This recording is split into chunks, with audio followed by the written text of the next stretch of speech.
ETF index mutual funds నేర్చుకుని stock మార్కెట్లో రాణించాలనుకుంటున్నారా? వెంటనే ఈ నెంబర్కి కాల్ చేయండి. నమస్తే, వెల్కమ్ టు సుమన్ టీవీ. ప్రస్తుతం మనతో పాటు ఉన్నారు family counsellor, career guider KVV Narasimha Rao గారు. సార్తో మాట్లాడదాం. నమస్తే సార్. నమస్తే అమ్మా. సార్, ఇప్పుడు మేడ్చల్ కండ్లకో ఇంజనీరింగ్ కాలేజ్లో ఒక అప్డేట్ ఇష్యూ ఏంటంటే స్టూడెంట్స్ గర్ల్స్ హాస్టల్ బాత్రూమ్స్లో సీసీ కెమెరాస్, సీక్రెట్ కెమెరాస్ పెట్టారంట. అది తెలిసింది. ఇప్పుడు అది కొంచెం ఉద్రిక్త పరిస్థితి కనిపిస్తుంది. పట్టుకున్నారు కొంతమందిని, డౌట్ఫుల్ క్యాండిడేట్స్ని. అంటే ప్రీవియస్ కూడా మనం చూసాం ఇలా హాస్టల్స్లో రెస్ట్ రూమ్స్లో కెమెరాస్ పెట్టడం అనేది. అంటే ఎట్లా మారుతుందంటారు అసలు ఇదంతా కూడా? హాస్టల్స్లో కెమెరాస్ పెట్టడం, అది కూడా సీక్రెట్ కెమెరా, అది కూడా గోడలో పెట్టడం అనేది, దీన్ని ఎలా చూడొచ్చు అంటారు ఈ ఇష్యూ అంతా? నేను కూడా చూశానమ్మా. ఇప్పుడే దాదాపుగా వాళ్ళు ఒక 12 మొబైల్స్ దాకా తీసుకున్నారని, హ్యాండ్ ఓవర్ చేసుకున్నారని, దాదాపుగా 300 దాకా ప్రైవేట్ వీడియోస్ అందులో ఉన్నాయని, ఇంకా ఇన్వెస్టిగేషన్ జరుగుతోందని తెలుస్తూ ఉంది. కానీ చాలా దురదృష్టకరం, చాలా ఆందోళన కలిగించే విషయం. ఎందుకంటే ఊరికి దూరంగా ఉన్న కాలేజీలు ఇవన్నీ కూడా. అక్కడికి వేరే వ్యక్తి వచ్చే అవకాశం అయితే లేదు. కేవలం ఆ కాలేజీలో పనిచేస్తున్న వాళ్ళ ద్వారానే ఇట్లాంటివి జరుగుతూ ఉంటాయి. అయితే జనరల్గా బాత్రూమ్స్ అన్నవి, టాయిలెట్స్ అన్నవి హాస్టల్కి అనుబంధంగా ఉంటాయి, లేదు క్లాస్ రూమ్స్కి అనుబంధంగా ఉంటాయి. ఎక్కడ క్లాస్ రూమ్స్ ఉంటే దానికి అనుబంధంగా ఉంటాయి, లేదు అంటే హాస్టల్స్ ఉంటే హాస్టల్స్ అనుబంధంగా ఉంటాయి. ముఖ్యంగా లేడీస్ హాస్టల్స్ దగ్గర ఉండే టాయిలెట్స్కి వేరే భద్రతా అంశాలు కూడా ప్రత్యేకంగా తీసుకోవాల్సి ఉంటుంది. మరి ఇవన్నీ పరిగణలో తీసుకున్నట్లయితే మరి ఎక్కడ లోపం జరిగిందన్న విషయం చాలా కూలంకషంగా చూడాలి. అలా కూలంకషంగా చూసి ఏదో ఒకసారి ఒక కేసు వచ్చింది కదా, దాని ఏదో రకంగా పరిష్కరించేసి చేతులు దులుపుకుందాం అటువంటి విషయం కాదు. ఎందుకంటే ఇది ఒక పరంపర కింద అయిపోయింది. దాదాపుగా మూడో నాలుగో కేసు ఇది. ఇన్ని కేసులు మనకి ప్రతి నెల ఏదో ఒకటి కనిపిస్తున్నాయంటే మొత్తం వ్యవస్థలో ఏదో లోపం ఉందని గ్రహించి ప్రభుత్వం కూడా చొరవ చూపుకొని ఓ పెద్ద కమిటీ లాంటిది దీన్ని వేసి ప్రతి కాలేజీలో కూడా పిల్లలు, పాత కాలేజీల్లో పాత రోజులు ఎట్లా ఉండేదంటమ్మా, ఒక మేనేజ్మెంట్ కమిటీ ఉండేది. హాస్టల్స్ కానీ ఈ అదర్ ఇన్ఫ్రాస్ట్రక్చర్, టాయిలెట్స్ కానీ ఇవన్నీ కూడా కలిపి చూడడం కోసం స్టూడెంట్స్ నుంచి కొంతమంది రిప్రజెంటేటివ్స్, ప్రొఫెసర్స్ దగ్గర నుంచి కొంతమంది రిప్రజెంటేటివ్స్, లేడీస్ ప్రొఫెసర్స్ నుంచి కొంతమంది రిప్రజెంటేటివ్స్, ఇలా ఒక కమిటీ అంటూ ఉండేది. వీళ్ళందరూ కూడా పర్యవేక్షణలో ప్రతిదీ కూడా జరుగుతూ ఉండేది. మరి ఇప్పుడు ఎట్లా ఉందని నాకు ఐడియా లేదు. అలా ఉన్నట్లయితే ఇలా జరిగే అవకాశం అయితే ఉండదు. కాబట్టి అప్పుడు స్టూడెంట్స్ ఎలక్షన్స్ కూడా ఉండేవి, స్టూడెంట్స్ కమిటీస్ ఉండేవి, స్టూడెంట్స్ ఫెడరేషన్స్ అని ఉండేవి. వాళ్ళందరూ కూడా చదువుతో పాటుగా పిల్లలకి ఏమైనా ఇబ్బంది ఉన్నా, పిల్లలకి ఇట్లాంటి ఇబ్బందులు ఏమైనా ఉంటే వాళ్ళు వచ్చి పోరాడేవాళ్ళు అనమాట. కాబట్టి నేటి ఈ పరిస్థితి, ఈ దుస్థితి కారణం ఏంటంటే అదంతా కూడా ఒక ఫ్యాక్టరీ కింద అయిపోయింది.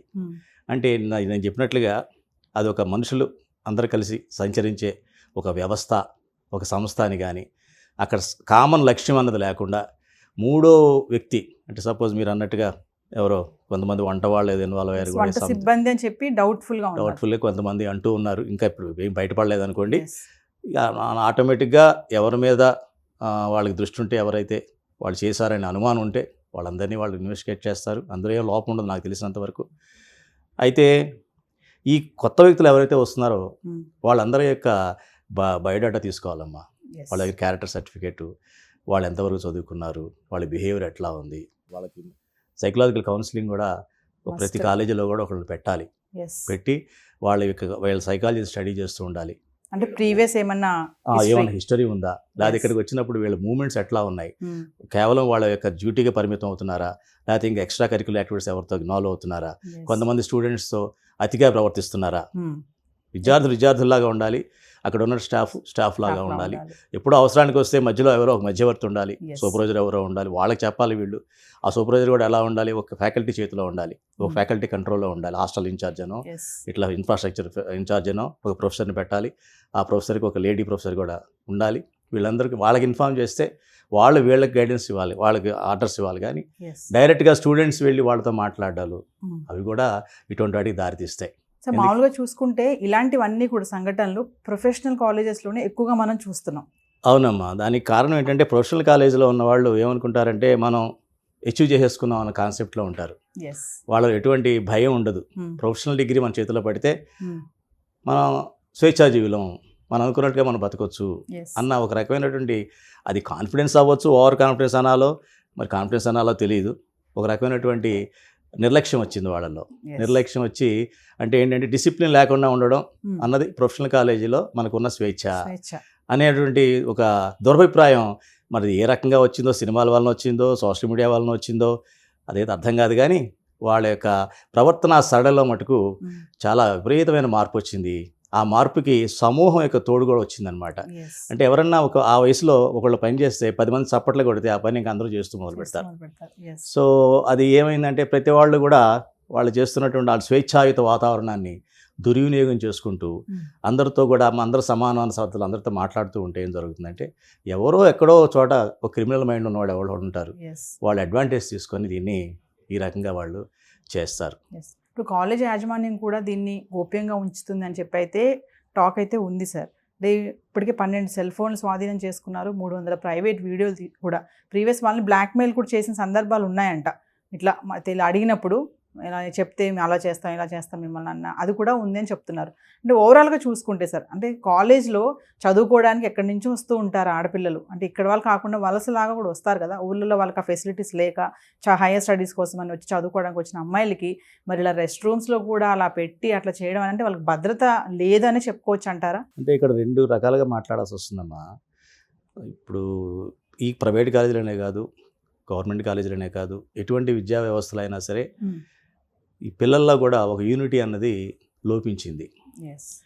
మనకు తెలియకుండానే వాళ్ళ కొన్ని వర్గాలు ఏర్పరచుకుంటున్నారు. అక్కడే సాంఘికంగా కావచ్చు, లేకపోతే సామాజికంగా కావచ్చు, ఆర్థికంగా కావచ్చు, వాళ్ళు ఒక గుంపులుగా తయారవుతున్నారు. చదువు అన్నది పక్కన పెడుతున్నారు. అదర్ యాక్టివిటీస్లో వీళ్ళు ఒక హీరోయిజం ప్రూవ్ చేసుకోవడం కావచ్చు, లేదు వాళ్ళకి సంబంధించినటువంటి వాళ్ళని చెప్పేసి ఒక గ్రూప్గా తయారు చేసుకోవడం కావచ్చు. ఈ రకంగా అందులో ఎవరైనా దుర్మార్గుడు ఉన్నట్లయితే వాడికి సహాయంగా ఈ గ్రూప్ అంతా వచ్చేస్తున్నాను. అంటే ఎవరో ఒక వ్యక్తి చేస్తే తప్పు వాళ్ళు మనం పట్టుకోవచ్చు. ఇది ఒక వాళ్ళకి రక్షణ కవచం లాగా కొంతమంది ఒక వర్గం వాళ్ళ వర్గం వాళ్ళు రకరకాలుగా తయారవుతున్నారు అన్నమాట. అది మంచిగా అయితే పర్వాలా. ఒకప్పుడు కూడా ఉండేవి కాలేజీల్లో స్టూడెంట్ యూనియన్స్ ఉండేవి, ఫెడరేషన్స్ ఉండేవి, వాళ్ళు కూడా ఎన్నికలు జరిగేవి. కానీ వాళ్ళు ఎప్పుడు ఇలాగా అనైతికమైన కార్యకలాపాలు ఇప్పుడు జరిగేవి కావు. అలాంటి అనైతికమైన జరుగుతుంటే మటుకు అందరూ ఏకమైపోయి ఎవరైతే ఆ పని చేశారో వాడిని వెలివేసేవాళ్ళు. అంటే వాడు ఐడెంటిఫై చేయడంలో అందరూ కలిసిపోయేవాళ్ళు, ఎవరు చేశారు ఈ పని అని. వాడు ఒక్కడిని ఎప్పుడైతే మనం ఏకాకిం చేస్తామో ఇంకా నెక్స్ట్ ఎవరు చేయడానికి సాహసించరు.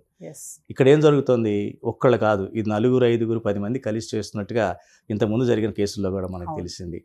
వాళ్ళు పట్టుకునే టైంకి కూడా వాళ్ళ పేరెంట్స్ ఎవరో బాగా ఉన్నవాళ్ళని సంథింగ్ అలా ఏదో విన్నాం. పూర్తిగా మనకు విషయం తెలియదు, కానీ ఆ రకంగా ఏదో జరిగిందని కూడా మనకు కొన్ని వార్తలు మనం వినడం జరిగింది. అంటే దీన్ని బట్టి ఈరోజు విద్యాలయాలు, ముఖ్యంగా మీరు చెప్పినట్టుగా ఈ ప్రొఫెషనల్ కాలేజెస్, వాళ్ళకున్న స్వేచ్ఛాయుత వాతావరణాన్ని కొంతమంది దుర్వినియోగం చేసుకుంటా ఉంటే, కొంతమంది కేవలం చదువుకుందాము అని ఇంట్లో వాళ్ళ కష్టంతో మనం ఇక్కడికి వచ్చామనుకున్న వాళ్ళకి అటువంటి వాళ్ళు ఇక్కడ ఇరుక్కుంటున్నారమ్మా. నాకు తెలిసి అటువంటి బాధితులు కూడా వాళ్ళే అయి ఉంటారు చాలా వరకు కూడా. వాళ్ళకి ఎట్లాగో సహకారం దొరికే అవకాశం తక్కువ. ఏదో రకంగా దాన్ని అణిచివేద్దామని చూస్తారు, కానీ బయటికి రాకుండా పొక్కకుండా చూద్దామని చూస్తారే తప్ప సరైన న్యాయం జరగడం అన్నది ఇది సామాజిక న్యాయం, ఏదో ఒక వ్యక్తికని కాదు. ఇది నాకేంట్లే నాకు జరగలేదు కదా అనుకుంటే మటుకు సమాజం నిద్రపోతున్నట్టు భావించాలి. ఇంకా నిద్రపోతుందంటే బహుశా నాకు తెలిసి ఇప్పుడున్న ప్రభుత్వాలు చాలా ఎప్పుడూ ప్రభుత్వాలు యాక్టివ్గానే ఉంటాయి, ఆ వ్యవస్థ కూడా బాగానే ఉంది. ఈ సమయాన్ని ఇటువంటి జరిగినటువంటి దుష్పరిమాణాన్ని, ఇట్లాంటి దుస్సంఘటనని వాళ్ళు ఒక అవకాశంగా తీసుకొని ఇప్పటికైనా ప్రతి కాలేజీలో కూడా స్త్రీలు, పురుషులు, విద్యార్థులు అందరూ కలిపి ఒక టీమ్గా ఫామ్ అయ్యి వీళ్ళందరూ కూడా ఇటువంటి జరగకుండా చూడాల్సిన బాధ్యత మేనేజ్మెంట్ కూడా చాలా ఖచ్చితంగా చెప్పగలగాలి. ఇటు నేను ఇంతకుముందు చెప్పాను చూసారా, కొన్ని వర్గాలుగా తయారయ్యారని అటువంటి ప్రోత్సహించకుండా ప్రతి ప్రతి స్టూడెంట్ని కూడా అదే మెంటర్స్ అని ఉంటారు ఈ కాలేజీల్లో, ఉన్నారో నాకు తెలియదు ప్రైవేట్ కాలేజీలో, కానీ ఈ బిట్స్ లాంటి వాటి చోట ప్రతి 10 మంది స్టూడెంట్స్కి ఒక మెంటర్ ఉంటారు, ప్రొఫెసర్ ఒక మెంటర్గా ఉంటాడు. అటువంటి మెంటరింగ్ వ్యవస్థ కూడా పెట్టినట్లయితే ఇటువంటి పునరావృతం కాకుండా ఉంటాయని చెప్పేసి నేనైతే భావిస్తున్నానమ్మా. సరే, ఒక్క విషయం చెప్పండి ఫైనల్గా. ఇందాక మీరు అన్నారు కదా, రిక్రూట్మెంట్ చేసుకునేటప్పుడు ఆ హాస్టల్ సిబ్బంది కానీ ఏ పనికైనా సరే వాళ్ళ బ్యాక్గ్రౌండ్ సర్చ్ చేయాలి ఖచ్చితంగా అన్నారు. అంటే వాళ్ళ మెంటాలిటీ ప్రీవియస్ ఎలా ఉంది, ఇక్కడ అమ్మాయిల హాస్టల్లో ఉండే వాళ్ళ మెంటాలిటీ కూడా సెట్ అవ్వాలి, అతిగా మాట్లాడుతున్నారు ఇవన్నీ అన్నారు. ఎన్ని హాస్టల్స్, ఎన్ని ఈ కాలేజ్ క్యాంపస్లు కానీ ఈ రిక్రూట్మెంట్ విషయంలో పిల్లలది పక్కన పెడితే ఈ పని చేసే వాళ్ళది ఇలా అన్ని చూసి పెట్టుకుంటున్నారని అంటే ఏం చెప్తారు మీరు? అంటే ఇది ఈ రోజులో నమ్మ అవుట్ సోర్సింగ్ జరుగుతోంది. అవుట్ సోర్సింగ్ అంటే సెక్యూరిటీ స్టాఫ్ ఉన్నారనుకోండి, ఒక అవుట్ సోర్స్ సెక్యూరిటీ ఏజెన్సీకి ఇచ్చేస్తారు. అట్లాగే హౌస్ కీపింగ్ యాక్టివిటీస్ అన్నీ కూడా ఒక ఏజెన్సీకి, బయట ఏజెన్సీ వాళ్ళు ఆక్షన్ వేసుకొని వాళ్ళకి ఏదో వాళ్ళ దాంట్లో ఎవరు లెస్ ఎవరు కోట్ చేస్తే వాళ్ళకి ఇవ్వడం జరుగుతుంది. అవన్నీ వీళ్ళు మేనేజ్మెంట్ తలనొప్పులు తీసుకోలేరు కాబట్టి వాళ్ళు ఒక ఏజెన్సీకి ఇవ్వడం జరుగుతుంది. సో అటువంటి ఏజెన్సీలు ఎవరైతే ఇట్లా వస్తున్నారో వాళ్ళని బ్లాక్ లిస్ట్ చేయడం, ఆ ఏజెన్సీకే మచ్చ వచ్చేలా చేసినట్లయితే వాళ్ళే ఫిల్టర్ చేసి జాగ్రత్తగా వాళ్ళని ఇక్కడికి పంపించడం జరుగుతుంది. ముఖ్యంగా ఇక్కడ ఏంటంటే over social movement of among the children and the students and the staff అది జరగకూడదు. అది కేవలం విద్యార్థులు వాళ్ళ ప్రొఫెసర్స్తోనే వాళ్ళు చదువు విషయంలో ఇదిగా ఉండాలి తప్ప అందరితోనూ కూడా ఇదిగా ఉంటే ఏం జరుగుతుందంటే ఎవరు క్రిమినల్ మైండో మనం చెప్పలేము. నువ్వు శాశ్వతంగా నీ యొక్క జీవితం కెరియర్ డిసైడ్ చేసుకుని ఇక్కడికి వచ్చావు, అక్కడ టెంపరీగా ఉద్యోగం చేసుకోవడానికి వచ్చారు వాళ్ళు. ఈ ఉద్యోగం వాడు ఇంకో దానికి పోతాడు, ఇక్కడ ఏదో క్రైమ్ చేసి వాడు వెళ్ళిపోతాడు, ఎక్కడ నుంచి తప్పించుకుని వెళ్ళిపోతాడు. సో ఇవన్నీ చాలా జాగ్రత్తగా చూడాల్సిన అంశాలమ్మా. ఏదైనా అందరిది బాధ్యత ఉంది ఇందులో, విద్యార్థులది ఉంది. నాకెందుకులే, నాది కాదులే అని చెప్పేసి కొంతమంది ఎవరైతే 4-5 ఇన్వాల్వ్ అయి ఉన్నారో 4-5 కూడా ఎక్స్పోజ్ చేయాలి. ఎక్స్పోజ్ చేయట్లేదు, మరి ఎందుకనో తెలియదు. మేబీ సమ్ రీజన్స్ ఏమున్నాయో నాకు అర్థం కాదు. కానీ ఒక విషయం చెప్పండి సార్, ఆడపిల్లలకి భద్రత విషయంలో మాట్లాడుకుంటే బయట మనం ఎన్నో సంఘటనలు చూస్తున్నాము. అంటే వయసుకి సంబంధం లేదు, మరి చదువుకోవడానికి వచ్చినటువంటి ఆడపిల్లలకు కూడా ఇలాంటి సమస్యలు ఎదురైతే ఎలా సార్? మరి దీనికి ఎక్కడ మనము ఫుల్ స్టాప్ పెడతామంటారు? చాలా మంచి క్వశ్చన్ అమ్మా, ఇది చాలా పెద్ద క్వశ్చన్. దీనిలో ఇది ఒక్క అంశమే కాదు, చాలా అంశాలు కలిసి ఉన్నాయి. ఎత్ర నార్యస్తు పూజంతే అన్నారు ఒకప్పుడు, ఇప్పుడేమంటున్నాం ఎత్ర నార్యస్తు చరంతే. అంటే ఎక్కడ ఆడపిల్ల తిరుగుతూ ఉంటే అక్కడ అమ్మాయి చుట్టూ కూడా ఎన్నో దుష్టశక్తులు వెంటాడుతున్నాయమ్మ. అది జరుగుతున్నది ఇవాళ. ఎత్ర నార్యస్తు చరంతే అంటే ఆడపిల్ల తిరగకూడదా? ఎక్కడ ఆడపిల్లకి ఆ స్వేచ్ఛ తనకు తానుగా ఉండే అవకాశం లేదా? ఆడపిల్ల తనకు తనకు ఉందంటే ఉండనివ్వరా?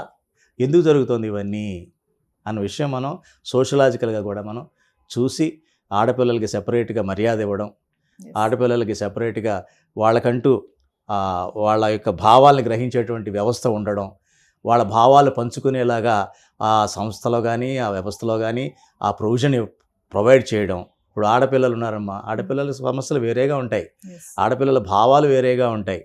అక్కడికి వచ్చిన తర్వాత అందరూ స్టూడెంట్సే అన్నట్టుగా ఉండదు, ఎందుకంటే వాళ్ళతో గ్రోనప్ చిల్డ్రన్, అడల్ట్స్ వాళ్ళు. సో వాళ్ళకు కూడా వాళ్ళకి అప్పుడప్పుడు డిబేట్స్ కానీ అలాంటివి పెడుతూ ఉంటాయి సోషలాజికల్ వీటి మీద.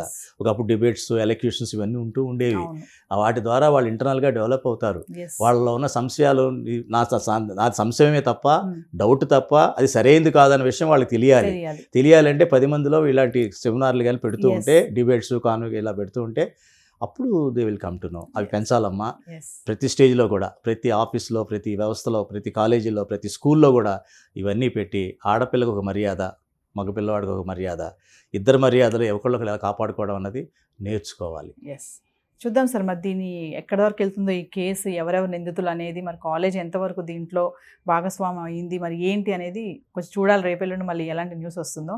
మనం అనుకున్నట్టుగా ఆడపిల్లలకి స్వాతంత్రం, సేఫ్టీ మరి బయటే కాదు చదువుకునే ప్రాంగణంలో కూడా దొరకటం లేదు అనే దానిపైన కూడా మనం మరొక టాపిక్తో ముందుకు వద్దాం సార్. Thank you. నమస్తే.